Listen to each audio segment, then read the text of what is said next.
जय Hind, good morning everyone. कैसे हैं आप सभी?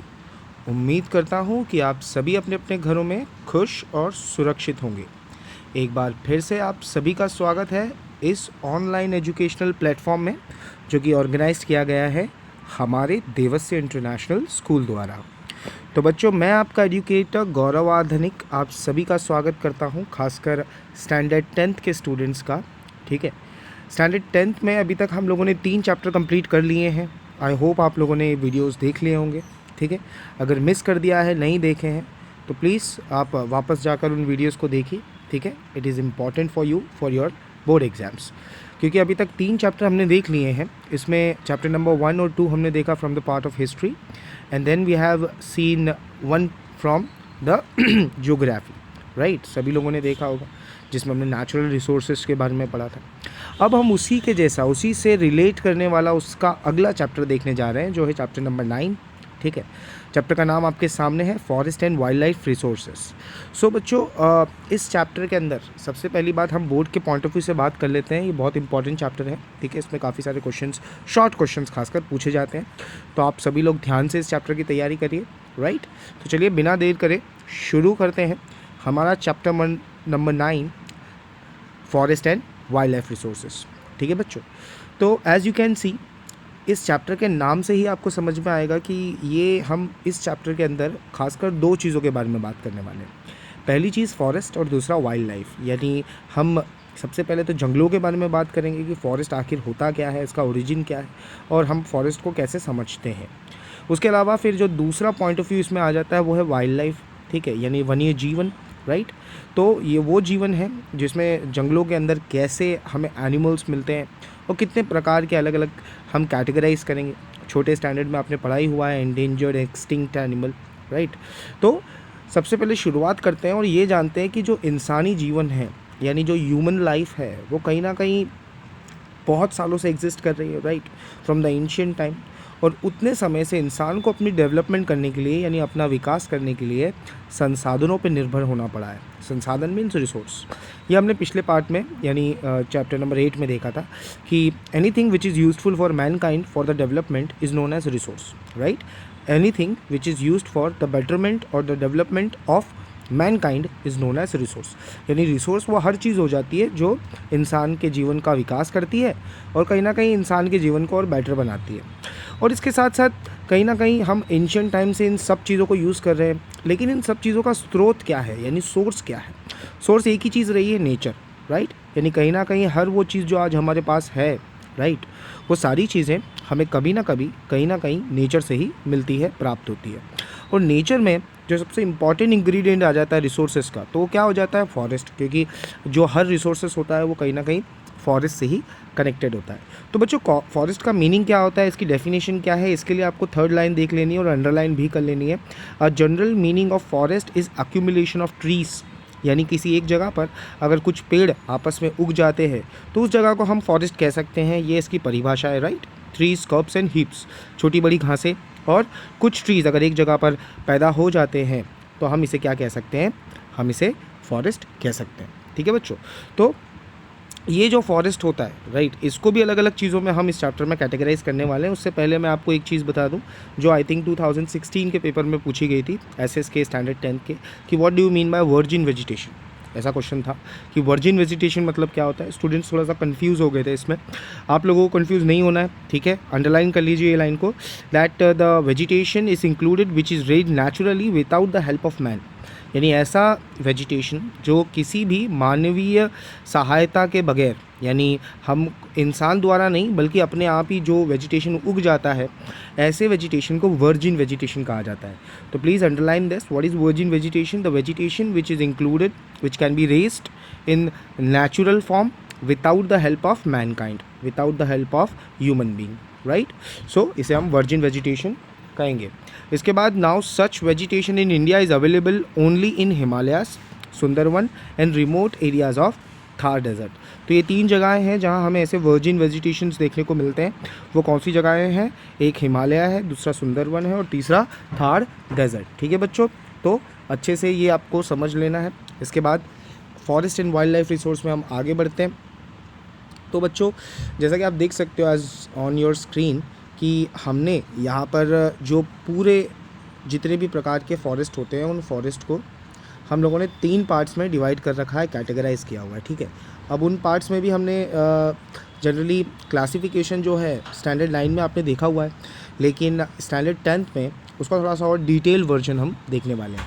टाइप्स ऑफ फॉरेस्ट में हम एडमिनिस्ट्रेशन के अकॉर्डिंग देखेंगे सबसे पहले, ठीक है। यानी अलग अलग समय पर अलग अलग लोगों के अकॉर्डिंग फॉरेस्ट को कैसे डिवाइड किया गया है, हम उस पर चर्चा करेंगे।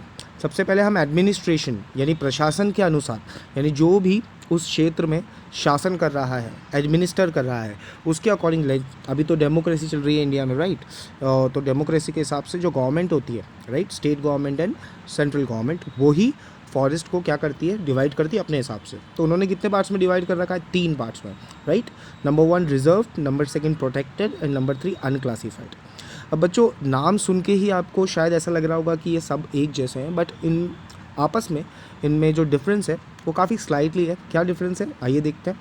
सबसे पहला जो रिजर्व्ड फॉरेस्ट होता है, वर्ड देखिए रिजर्व्ड, ठीक है, पहले से ही संरक्षित, यानी हम कह सकते हैं कि जो किसी ने ऐसे फॉरेस्ट की बात कर रहे हैं, such forest are under the control of government directly, ठीक है, यानी गवर्नमेंट के कंट्रोल में आते हैं ये फॉरेस्ट।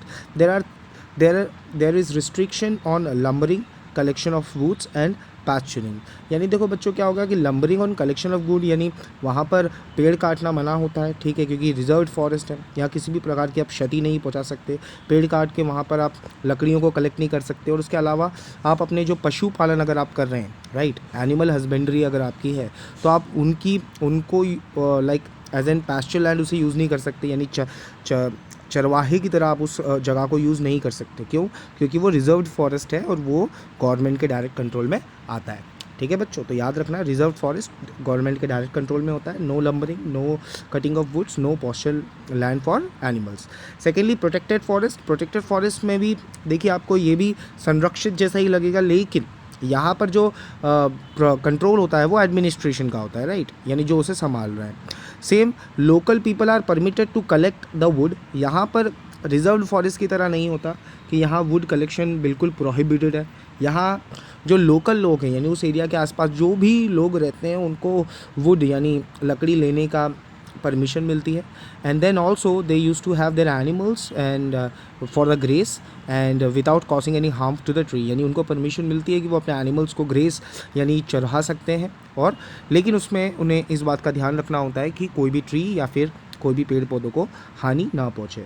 तो हम एक ही डिफरेंस में रिजर्व्ड और प्रोटेक्टेड में जो डिफरेंस है वो निकाल सकते हैं कि रिजर्व फॉरेस्ट और प्रोटेक्टेड फॉरेस्ट दोनों ही गवर्नमेंट के कंट्रोल में, एडमिनिस्ट्रेशन के कंट्रोल में, लेकिन रिजर्व फॉरेस्ट में जो कलेक्शन ऑफ वुड है, ठीक है, वो अलाउ नहीं होती और पैस्चर लैंड भी अलाउ नहीं होती। वहीं प्रोटेक्टेड फॉरेस्ट में गवर्नमेंट का कंट्रोल है, लेकिन यहाँ पर जो वुड कटिंग है वो अलाउड है सीमित जगह पर, और एनिमल ग्रेजिंग भी अलाउड है, लेकिन तब तक जब तक वो ट्रीज़ को कोई हार्मफुल इफेक्ट ना दे। इसके बाद तीसरा और जो सबसे आसान है वो है अनक्लासिफाइड, यानी ऐसा जो अभी तक ढूंढा ही नहीं गया है, जिसके बारे में लोगों को पता नहीं है, राइट, और ऐसी जगहों पर कोई भी रिस्ट्रिक्शन नहीं होता, राइट, और एनिमल ग्रेजिंग पर भी कोई रिस्ट्रिक्शन नहीं होता। Unclassified means which is not classified yet, जिसके बारे में अभी तक कोई जानकारी नहीं है, जिसके बारे में कुछ पता नहीं है, ऐसे फॉरेस्ट, राइट। तो reserve forest, protected forest and unclassified forest, these are the 3 categories which are according to the administration, ठीक है बच्चों। एडमिनिस्ट्रेशन के पॉइंट ऑफ व्यू से हमने तीनों देख लिए, समझ में आ गए होंगे आपको, ठीक है। उसके बाद हम देख रहे हैं आप classification of forest according to ownership, administration and management, यानी अब एडमिनिस्ट्रेशन के साथ साथ हम ओनरशिप भी देखेंगे कि उसका मालिक कौन है, यानी अभी तक तो हमने गवर्नमेंट के पॉइंट ऑफ व्यू से देखा, अब हम लोकल पॉइंट ऑफ व्यू से देखेंगे, मैनेजमेंट के पॉइंट ऑफ व्यू से देखेंगे। इसमें जो सबसे पहला फॉरेस्ट होता है वो होता है स्टेट फॉरेस्ट। अब स्टेट फॉरेस्ट जो है, यानी राज्य का जो भी वन्य है वो सेंट्रल या तो स्टेट गवर्नमेंट के कंट्रोल में आता है, या तो केंद्र सरकार डायरेक्टली कंट्रोल कर रही है या फिर राज्य सरकार। And most of the forest our country will fall under this category, यानी हमारे देश के ज़्यादातर जो फॉरेस्ट है वो इसी कैटेगरी में आ जाते हैं। कौन सा है ये? स्टेट फॉरेस्ट, ठीक है बच्चों। तो याद रखना है state forest classification according to ownership, administration and management. इसके बाद जो स्टेट फॉरेस्ट के अलावा जो 2 और फॉरेस्ट हमें यहाँ पर देख रहे हैं वो है, उसमें दूसरे नंबर पर आता है कम्युनल फॉरेस्ट या फिर कम्युनिटी फॉरेस्ट। इसकी डेफिनेशन क्या कहती है कि लोकल सेल्फ गवर्नमेंट इंस्टीट्यूशन, यानी जो भी उस जगह पर लोकली रूल कर रहा है, चाहे वो ग्राम पंचायत हो या फिर म्यूनसिपैलिटीज़ हो, कॉरपोरेशन हो या फिर डिस्ट्रिक्ट पंचायत हो, उन्हीं का कंट्रोल होता है और उन्हीं के अकॉर्डिंग वहाँ पर फॉरेस्ट में ग्रेजिंग और कटिंग अलाउड है। ठीक है, यानी उनके अकॉर्डिंग अगर वो अलाउ नहीं करना चाहें तो फिर नहीं भी हो सकता है। तो it's up to them, that's why it is known as community forest, यानी किसी इंडिविजुअल का नहीं होता बट पूरे कम्युनिटी का होता है। और जनरली लोकल सेल्फ गवर्नमेंट यानी ग्राम पंचायत, म्यूनसिपालिटी, कॉरपोरेशन या फिर डिस्ट्रिक्ट पंचायत का कंट्रोल होता है इस तरीके के फॉरेस्ट में। इसके अलावा तीसरा और आखिरी जो हम इसमें कैटेगरी दे रहे हैं वो है प्राइवेट फॉरेस्ट। ठीक है, यानी निजी वन। अब इसमें क्या हो गया कि जैसे ये ऐसे फॉरेस्ट होते हैं जो किसी इंडिविजुअल या ग्रुप ऑफ इंडिविजुअल द्वारा ओन्ड किए होते हैं, यानी कि किसी एक व्यक्ति ने या फिर किसी व्यक्तियों के दल ने, किसी ग्रुप लोग ने उसे खरीदा होता है, उस जगह को खरीदा होता है। In such a way the forest are found in Orissa, Meghalaya, Punjab and Himachal Pradesh. कहाँ देखने को मिलते हैं? उड़ीसा, मेघालय, पंजाब और हिमाचल प्रदेश। तो याद रखिएगा प्राइवेट फॉरेस्ट यहाँ हमें ज़्यादा देखने को मिलेंगे। और इसके साथ some of this forest is haphazard condition of the same, they are totally barren. कुछ इसमें से ऐसे फॉरेस्ट होते हैं जो बहुत तेज़ी से कटते जा रहे हैं और कुछ ऐसे भी हैं जो अब पूरी तरह बंजर ज़मीन में कन्वर्ट हो चुके हैं, बैरन लैंड में कन्वर्ट हो चुके हैं। ठीक है बच्चों, तो ये हमने अभी दो कैटेगरीज़ देख ली है, जिसमें हमने फर्स्ट कैटेगरी देखी थी राइट, रिजर्व फॉरेस्ट, प्रोटेक्टेड और अनक्लासिफाइड के अंदर। ठीक है, ये हमने अकॉर्डिंग टू द एडमिनिस्ट्रेशन देखा और उसके बाद फिर हमने ओनरशिप और मैनेजमेंट के पॉइंट ऑफ व्यू से देखा, जिसमें स्टेट फॉरेस्ट और कम्युनल फॉरेस्ट और प्राइवेट फॉरेस्ट था राइट। अब हम बात करते हैं फॉरेस्ट, तो चलो ठीक है हमें समझ में आ गया right, a group of trees. In the same वे आप सभी को पता है कि ट्रीज़ हमारी लाइफ में बहुत इंपॉर्टेंट रोल प्ले करते हैं, लेकिन आप सभी को ये भी पता होगा कि ट्रीज़ के जो इम्पोर्टेंस है वो इंसान के जीवन में बहुत ही ज़्यादा है राइट। और क्यों और कैसे? ना सिर्फ उसको जीवन देने के लिए बल्कि उसके जीवन जीने की प्रक्रिया में सहायक बनने में भी ट्रीज़ यानी पेड़ों का एक बहुत महत्वपूर्ण योगदान होता है। कैसे? क्योंकि आज आप देख लीजिए हमारे घरों में जो भी ज़्यादातर जो लकड़ियों की चीज़ें बनती हैं, ठीक है, वो सब चीज़ कहाँ से आती है? पेड़ों से आती है। तो बच्चों कहीं ना कहीं इंसान ने ऐतिहासिक तौर पर ये देखा था कि जो वुड है वो उसका बेस्ट फ्रेंड बन सकता है, इसलिए उसने डिफॉरेस्टेशन चालू किया। आप सभी लोगों ने डिफॉरेस्टेशन अपने छोटे स्टैंडर्ड में पढ़ा हुआ है, कटिंग डाउन द ट्रीज और destruction of forest is known as deforestation. तो अंडरलाइन कर लीजिएगा इस डेफिनेशन को। ठीक है, this is not a problem of a country but it is a global problem. ये किसी एक देश की समस्या नहीं बल्कि पूरे विश्व की समस्या है। It can be said it is a result of progress of man, यानी इंसान जैसे जैसे अपनी तरक्की करेगा वैसे वैसे उसे ज़रूरत होगी रिसोर्सेज की, और रिसोर्सेज पाने के लिए वो नेचर को क्या करेगा? हार्म करेगा in short. So trees are destroyed naturally, however it is negligible compare to the loss of infected by the human interface. आप सभी को पता है कि नेचुरली भी ट्री फेल होते हैं, बट कहीं ना कहीं इंसान अपनी ज़रूरतों के लिए बड़े बड़े पेड़ों को काटता है और उसे अपने हिसाब से, अपनी ज़रूरत के हिसाब से इस्तेमाल में लेकर आता है राइट। तो आप सभी को डिफॉरेस्टेशन अच्छे से पता है। अब इसका जो इम्पैक्ट है यानी इसका जो प्रभाव है वो क्या पड़ता है हमारे जो वातावरण है, जो इन्वायरमेंट है, उस पर हम देख लेते हैं एक बार। The impact of deforestation is widespread, बहुत बड़ा और बहुत ही गंभीर इसका जो प्रभाव होता है, किसी एक पर नहीं बल्कि पूरे इन्वायरमेंट पर। जैसे कि आप सभी को पता है कि trees are generally responsible for taking carbon dioxide and giving back to the oxygen. So अगर ट्रीज़ ही नहीं रहेंगे तो सिंपल सा है, ऑक्सीजन की मात्रा कम होती जाएगी और कार्बन डाइऑक्साइड की मात्रा क्या हो जाएगी? बढ़ जाएगी। और जिससे ग्रीन हाउस गैसेस है राइट, जैसे इथेन, मीथेन, प्रोपेन आपने पढ़ा हुआ है, ये ग्रीन हाउस गैसेस जो कि हार्मफुल होती है ये धीरे धीरे इन्वायरमेंट में बढ़ने लग जाएगी, जिसकी वजह से क्या होगा? सॉइल इरोजन बड़ी तेज़ी से होगा। ठीक है, यानी सॉइल की फर्टिलिटी कम हो जाएगी, फार्म की फर्टिलिटी कम हो जाएगी। In the same way of the peninsular India the forest area is decrease largely due to the deforestation and mainly living organism have lost their adopts as a result wild animals have been approaching in urban areas. So हम देख रहे हैं कि भाई जो हमारा south India है वहाँ पर भी तेज़ी से जो पेड़ हैं वो कटते जा रहे हैं, जिसकी वजह से कहीं ना कहीं हमारा जो इन्वायरमेंटल बैलेंस है वो तो मिट ही रहा है, बल्कि जो लिविंग ऑर्गेनिज्म है जिनके जो पेड़ों पर, फॉरेस्ट पर अपना जीवन जिनका आधारित होता है, उनके जीवन में भी उनको क्या होती है? परेशानियाँ होने लगती है, प्रॉब्लम्स होने लगती है। ठीक है बच्चों, और यहाँ हमारा आज का जो वीडियो है वो ख़त्म होता है। एक बार रिवाइज़ कर लेते हैं हम लोगों ने क्या क्या चीज़ें देख ली है। ठीक है, हमने स्टार्टिंग की थी, फॉरेस्ट का इंट्रोडक्शन देखा, क्या होता है फॉरेस्ट ऑल अबाउट। उसके बाद हमने फॉरेस्ट को कैटेगराइज किया, पहले एडमिनिस्ट्रेशन के पॉइंट ऑफ व्यू से, और उसके बाद ओनरशिप, एडमिनिस्ट्रेशन और मैनेजमेंट के पॉइंट ऑफ व्यू से। एडमिनिस्ट्रेशन के 3 parts, reserve, protected and unclassified, और ओनरशिप मैनेजमेंट के साथ इसके 3 पार्ट, स्टेट, कम्युनल और प्राइवेट सेक्टर। उसके बाद हमने आज डिफॉरेस्टेशन का इंट्रोडक्शन देख लिया है। नेक्स्ट वीडियो में हम डिफॉरेस्टेशन के इम्पैक्ट को और वाइडली देखेंगे। तब तक के लिए thank you so much for giving your attention in your time.